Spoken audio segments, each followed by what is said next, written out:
আজকাল মেয়েরাই সবচেয়ে ধর্ষিত হয় বেশি।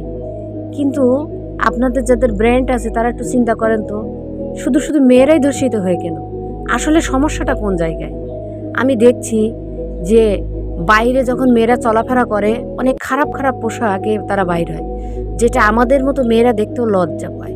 কিন্তু আমার সন্দেহ হয় এই মেয়েগুলো যখন ঘর থেকে বাইর হয় তখন তার মারা কি চোখে দেখে না যে সত্যি আমার বাচ্চাটা এই পোশাক পরে বাইরে যায় কি করে? যে পোশাক তার মায়ের সামনে পরলে তার মাকে লজ্জা লাগে, বাবাকে দেখলে বাবাকে লজ্জা লাগে, সেই মেয়েটা একটা নোংরা পোশাক পরে যখন বাইরে ঘুরতে যায় তখন হাজার হাজার মানুষ তার দিকে ফলো করে।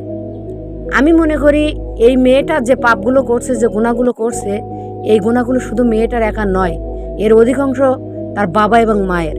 কারণ প্রত্যেকটা বাবা মায়ের উচিত তার মেয়ে যেন একটা ভালো পোশাক পরে, একটা সুশীল পোশাক পরে, একটা মানসম্মত পোশাক পরে বাহির হয়, যাতে করে সেই মেয়েটাকে দেখে সবাই যেন বলতে পারে না এটা উমুকের মেয়ে। এতে তার মাও গর্ববোধ করবে, এতে তার মা বাবার দুই জনের সম্মান বাড়বে। কারণ কোনো সন্তানের যখন ভালো কথা ভালো প্রশংসা শোনা যায় তখন পৃথিবীর বুকে সবচেয়ে বেশি গর্ববোধ করে তার মা এবং বাবা। তাই পৃথিবীর প্রত্যেকটা মা বাবার কাছে আমার অনুরোধ, তোমরা কখনো তোমাদের ছেলে মেয়েদের এরকম খারাপ পোশাকে বাইরে বের করবে না। এটা শুধু তোমাদের মান সম্মান নয়, এটা দেখলে আমাদেরও মান সম্মান নষ্ট হয়, কারণ আমিও তো একজন